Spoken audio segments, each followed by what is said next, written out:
ठीक है दोस्तों, ये पहला क्वेश्चन है, भारतीय संविधान में मौलिक कर्तव्यों को किस संशोधन द्वारा जोड़ा गया था। ये हो जाएगा 42वां संविधान संशोधन द्वारा। किस संविधान संशोधन द्वारा? 42वां संविधान संशोधन द्वारा जोड़ा गया था। कब जोड़ा गया था? तो ये सरदार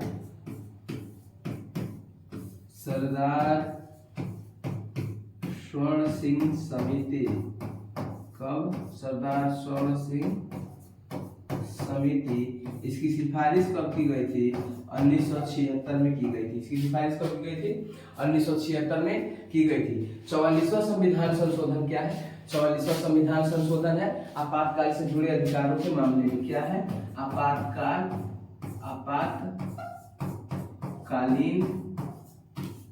उपबंध।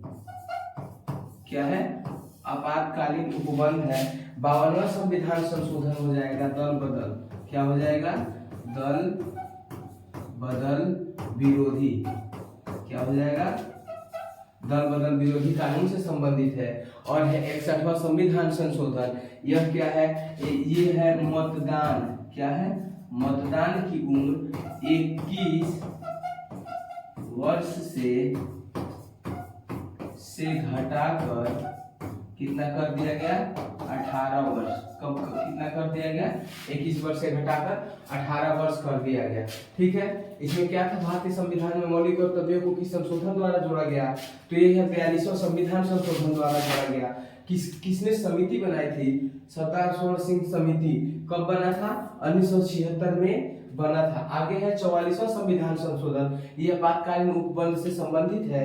52वां संविधान संशोधन, ये दल बदल कानून से संबंधित है। और 61वां संविधान संशोधन, ये 21 वर्ष जो उम्र थी मतदान की उसे घटाकर और 18 वर्ष कर दिया गया। ठीक है, आगे का क्वेश्चन है, भारत के नियंत्रण के महालेखा परीक्षक CAG जिसे कैग बोलते हैं की नियुक्ति कौन करता है? तो कैग की नियुक्ति कौन करता है? राष्ट्रपति करते हैं। कौन करता है? राष्ट्रपति। अच्छा, प्रधानमंत्री का इसमें क्या रोल होता है? प्रधानमंत्री ना क्या करते हैं? सिर्फ सलाह दे सकते हैं। क्या कर सकते हैं? सलाह दे सकते हैं। क्या कर सकते हैं? प्रधानमंत्री सिर्फ सलाह दे सकते हैं। क्या कर सकते हैं? सलाह दे सकते हैं।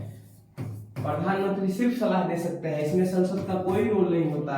और सर्वोच्च न्यायालय क्या है? ये न्यायपालिका से संबंधित है। क्या है?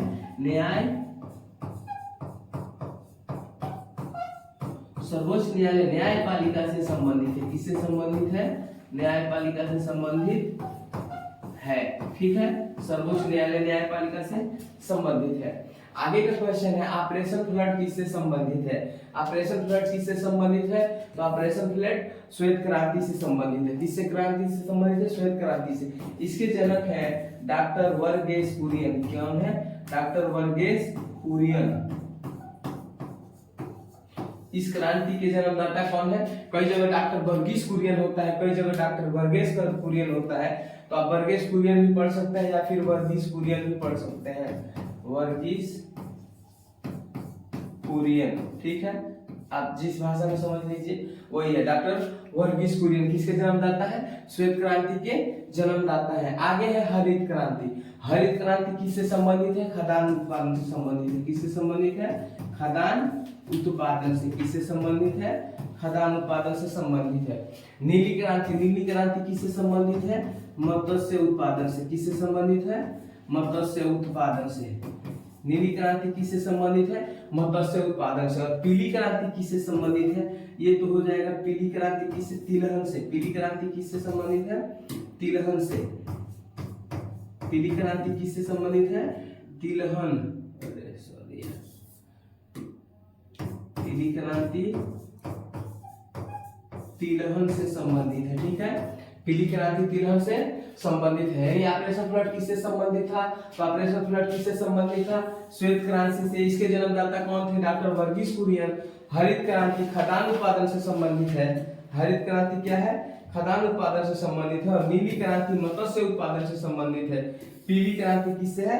तिलहन उत्पादन से संबंधित है। ठीक है, आगे का क्वेश्चन है हम लोगों का, संविधान सभा के संवैधानिक सलाहकार कौन थे? संविधान सभा के संवैधानिक सलाहकार थे डॉक्टर बी.एन. राव। कौन थे? Doctor B N. राव। अच्छा, डॉक्टर भीमराव अम्बेडकर क्या थे? ये ना प्रारूप समिति के अध्यक्ष थे। क्या थे? प्रारूप समिति के अध्यक्ष। क्या थे? प्रारूप समिति सभा के अध्यक्ष थे। कौन? डॉक्टर भीमराव अंबेडकर। और आगे का क्वेश्चन है डॉक्टर के.एम. मुंशी कौन थे? Doctor KM. मुंशी इसमें का क्या होते हैं? सिर्फ एक सदस्य होते हैं। क्या होते हैं? सिर्फ एक सदस्य होते हैं। Doctor KM. मुंशी क्या होते हैं? सिर्फ एक सदस्य होते हैं। और क्या है? सचिदानंद सिन्हा, ये अस्थायी सदस्य होते हैं। क्या होते हैं? अस्थायी सदस्य। कौन होते हैं?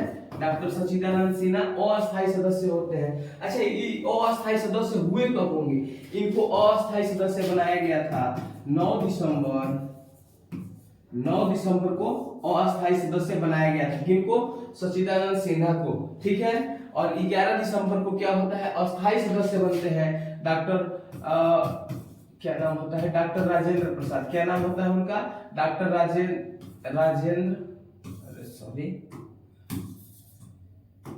क्या होता है नाम? डॉक्टर राजेंद्र प्रसाद। किसके अध्यक्ष बनते हैं? संविधान सभा के। ये अस्थायी अध्यक्ष होते हैं। डॉक्टर राजेंद्र प्रसाद संविधान सभा के अस्थायी अध्यक्ष होते हैं। डॉक्टर भीमराव अम्बेडकर प्रारूप समिति के अध्यक्ष होते हैं, संविधान सभा के ही। और संविधान सभा के संवैधानिक सलाहकार कौन होते हैं? तो कौन होते हैं? Doctor B N. राव। कौन होते हैं? Doctor B N. राव संविधान सभा के संवैधानिक सलाहकार होते हैं। आगे का क्वेश्चन है भारत का पहला परमाणु रिएक्टर कौन सा था? भारत का पहला परमाणु रिएक्टर कौन सा था? तो दोस्तों आंसर हो जाएगा अप्सरा। कौन सा हो जाएगा? अप्सरा। ये कब, इसका गठन कब हुआ था या शुरुआत कब हुआ था? तो 1956 में। कब हुआ था? 1956 में। कब हुआ था? 1956 में। आगे का क्वेश्चन आगे है, पहला नंबर ऑप्शन है ध्रुव। ध्रुव क्या है? बाद में बना। क्या होता है? ध्रुव कब बन रहा है? ध्रुव बाद में बना। ध्रुव बाद में बन रहा है। यानी सबसे पहला भारत का परमाणु रिएक्टर कौन होता है? अप्सरा होता है। ध्रुव उसके बाद में बनता है। और ये क्या है? कामिनी एक शोध रिएक्टर है। कामिनी क्या है? शोध रिएक्टर है। कामिनी क्या है? शोध रिएक्टर है। कामिनी क्या हो जाता है? कामिनी एक शोध रिएक्टर है। और क्या है? साइरस क्या है? कनाडा सहयोग से है। क्या है? साइरस क्या है? ये भी है। तो किसके सहयोग से बना है? कनाडा के सहयोग से। किसके? कनाडा सहयोग से बना है। ठीक है, कनाडा के सहयोग से बना है। आगे का क्वेश्चन है ये, एक मिनट, क्या लिखा था? भारत का पहला परमाणु रिएक्टर क्या हो जाएगा? अप्सरा हो जाएगा। इसके बाद में ध्रुव बनता है। कामिनी क्या है? शोध रिएक्टर है। और साइरस जो बना है वो किसकी सहायता से बना है? कनाडा की सहायता से बना है। ठीक है दोस्तों, आगे हम लोग का क्वेश्चन है पृथ्वी के वायुमंडल में सर्वाधिक मात्रा में कौन सी गैस पाई जाती है? क्या क्वेश्चन है? पृथ्वी के वायुमंडल में सर्वाधिक मात्रा में कौन सी गैस पाई जाती है? ध्यान रखिएगा, पृथ्वी के वायुमंडल में पूछा है तो ये हो जाएगा नाइट्रोजन। क्या हो जाएगा? नाइट्रोजन गैस पाई जाती है। अगर यही पूछता है कि पृथ्वी के सतह पे कौन सी गैस पाई जाती है, तब हम लोग का ऑप्शन हो जाता है ऑक्सीजन। ऑक्सीजन पृथ्वी की सतह पे सबसे अधिक पाई जाती है। नाइट्रोजन पृथ्वी के वायुमंडल में पाई जाती है। आप लोग ध्यान दिए होइएगा, इधर क्षुद्र ग्रह है, मतलब ये हो गया सूर्य। ठीक है, थोड़ा सा एग्जांपल हम लोग ले लेते हैं। ये सूर्य हो गया। ठीक है, सूर्य के पास हो गया बुध, बुध के पास हो गया शुक्र, शुक्र के पास हो गया पृथ्वी, पृथ्वी के पास हो गया मंगल। और ये क्या हो जाएंगे? क्षुद्र ग्रह हो गए। ठीक है, ये क्षुद्र ग्रह हो गए। क्षुद्र ग्रह के बाद से हो गया बृहस्पति, बृहस्पति के बाद से शनि, शनि के बाद से अरुण, और अरुण के बाद से वरुण। ठीक है, हमने ये पूरा 8 ग्रहों का नाम बता दिया। 8 ग्रहों में 4 ग्रह जो आंतरिक है उनका भी नाम बता दिया कि मतलब हम लोग चाहेंगे जैसे पृथ्वी है इस पे लैंड करते हैं, इन सब ग्रहों पे भी लैंड कर सकते हैं। हर सब जो बाह्य ग्रह है इस पे लैंड नहीं कर सकते हैं। कहने का मतलब है ना, ये गैस के गोले हैं, इस पे लैंड हम लोग नहीं कर सकते। जैसे तारा, सूर्य एक तारा है, ये भी एक गैसीय गोले हैं, इन पे हम लोग लैंड नहीं कर सकते हैं। सेम उसी तरह से इन लोगों पे हम लोग लैंड नहीं कर सकते हैं। हमारा क्वेश्चन क्या आया था कि पृथ्वी के वायुमंडल में सर्वाधिक मात्रा में कौन सी गैस पाई जाती है? वायुमंडल में पूछा है तो नाइट्रोजन। अच्छा, नाइट्रोजन से अगर हमें समझना है कि नाइट्रोजन कैसे पाई जाती है, तो क्या होता है ना, यहाँ पे क्षुद्र ग्रह जो होते हैं ना, जब टूट के चलते हैं ना, तो यहाँ पे मंगल के पास जब गिरते हैं तो गड्ढा उड्ढा बन जाता है। लेकिन यही स्टूडेंट जब पृथ्वी के पास आते हैं ना तो पृथ्वी का सुरक्षा कवच बैठा होता है, कौन सा? नाइट्रोजन। पृथ्वी के पास पहुंचने से पहले ही घर्षण बल की वजह से आग लगा देता है, और ये क्या होता है, पृथ्वी के पास आने से पहले ही जल के राख हो जाती है। बाई द वे अगर कहीं छूट के चला आया तो आके भारत में एक लोलार झील बना था, इसके वजह से बना था। आके तेज मतलब पृथ्वी के ऊपर मारा था धक्का तो पृथ्वी डोल गई थी, और उसके बाद से यहाँ पे क्या हो गया था, झील बना था, जो आज भी यहाँ पे पानी लगता है। अच्छा, पृथ्वी को जब तेज धक्का मारा तो पृथ्वी झुक भी गई। पहले पृथ्वी पे इतना जो 24 घंटे का दिन और रात होता था ऐसा नहीं था, 16 घंटे का दिन और रात होता था, उसके बाद से 20 घंटे हुआ, फिर से 24 घंटा हुआ। मतलब जब एस्टेरॉयड आते हैं ना तो इतनी गति होती थी कि मारते थे पृथ्वी को ना तो पृथ्वी झुक जाती थी। अच्छा, झुकी कितनी पे है तो 23.5 डिग्री पे झुकी है। कितना पे झुक गई है पृथ्वी? 23.5 डिग्री पे पृथ्वी झुक गई है, ठीक है। पृथ्वी के वायुमंडल में सर्वाधिक मात्रा में कौन सी गैस पाई जाती है तो नाइट्रोजन गैस हो जाएगा। पृथ्वी के परत पे मतलब पृथ्वी की जो सतह पे पाया जाएगा तो ऑक्सीजन हो जाएगा, जो सबसे मात्रा में पाया जाता है। और नाइट्रोजन का प्रतिशत कितना होता है तो 78% नाइट्रोजन पृथ्वी के वायुमंडल में पाया जाता है। पृथ्वी के वायुमंडल में ऑक्सीजन 21% पाया जाता है, बाकी अन्य 1% होते हैं। अन्य गैस कितने होते हैं? 1% होते हैं। अगले क्वेश्चन पे हम लोग आते हैं, गुलाम गिरी पुस्तक के लेखक कौन है? कौन सा क्वेश्चन है? गुलाम गिरी पुस्तक के लेखक कौन है? तो गुलाम गिरी पुस्तक के लेखक हो जाएंगे ज्योतिबा फुले। किसने लिखा था गुलाम गिरी पुस्तक? ज्योतिबा फुले ने लिखा था। महात्मा गांधी ने क्या पुस्तक था? तो हिंद स्वराज। महात्मा गांधी ने क्या लिखा था? हिंद स्वराज लिखा था। महात्मा गांधी ने क्या लिखा था? हिंद स्वराज लिखा था।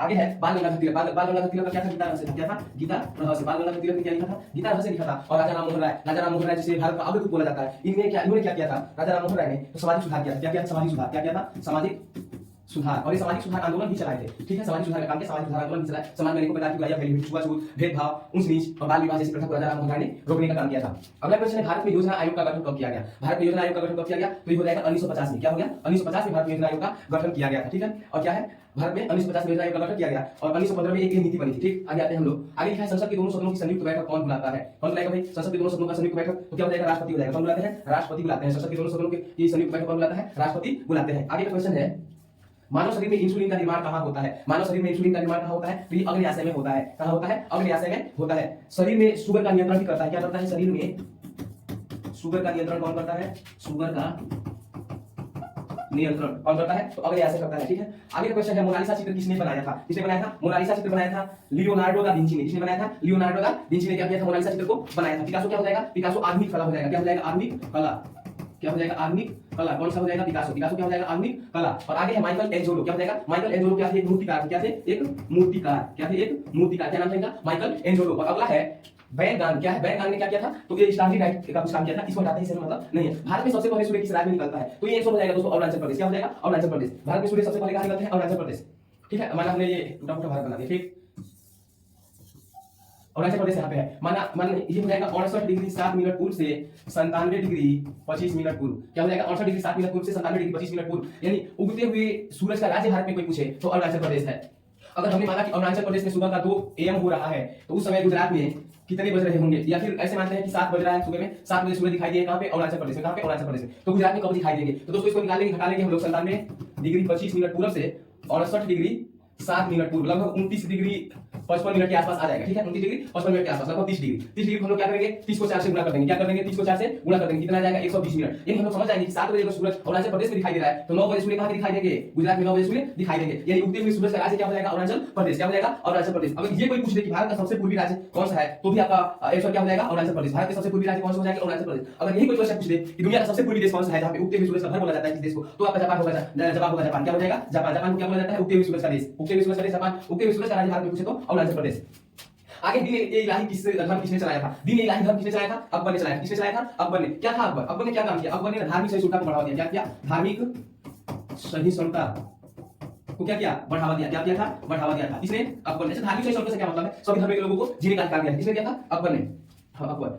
इसमें कुछ भाई बाबर, ये किसी वंश का संस्थापक था। किस वंश का? मुगल वंश का संस्थापक कौन था? बाबर। कौन था? मुगल वंश का संस्थापक बाबर। शाहजहां और औरंगजेब क्या था? सबसे क्रूर शासक था। क्या था? सबसे क्रूर शासक। क्या था? औरंगजेब सबसे क्रूर शासक, ठीक है। शाहजहां ने क्या बनवाया था? आगरा का ताजमहल बनवाया। क्या बनवाया था? ताजमहल बनवाया। किसने बनवाया था? शाहजहां ने। किसी याद में बनवाया था? मुमताज की याद में। किसी याद में? मुमताज की याद में। क्या बनवाया था? आगरा का ताजमहल। आगे का क्वेश्चन है, विटामिन B12 में कौन सी धातु पाई जाती है? विटामिन B12 में कौन सी धातु पाई जाती है? तो विटामिन B12 में कोबाल्ट पाई जाती है। क्या पाई जाती है? कोबाल्ट पाई जाती है। इसे इसको हटाते हैं, काफी है। आगे भारतीय संविधान की प्रस्तावना में समाजवादी शब्द किस संशोधन द्वारा जोड़ा गया? क्या क्वेश्चन है, भारतीय संविधान की प्रस्तावना में समाजवादी, और समाजवादी के बाद धर्मनिरपेक्ष भी होता है, पथनिरपेक्ष भी होता है, लोकतांत्रिक गणराज्य भी होता है, लेकिन हम सिर्फ पूछा है समाजवादी शब्द किस संशोधन द्वारा जोड़ा गया? किस संशोधन द्वारा जोड़ा गया था? तो ये हो जाएगा 42वां संविधान संशोधन द्वारा। किस संविधान संशोधन द्वारा? 42वां संविधान संशोधन द्वारा। इसके बाद से इसमें जोड़ा गया, क्या जोड़ा गया था? समाजवादी, समाजवादी के बाद से धर्मनिरपेक्ष, क्या जोड़ा गया? धर्मनिरपेक्ष, क्या जोड़ा गया? धर्मनिरपेक्ष, समाजवादी, उसके बाद से क्या था? लोकतांत्रिक, पंथनिरपेक्ष और अखंडता। क्या था? पंथनिरपेक्ष,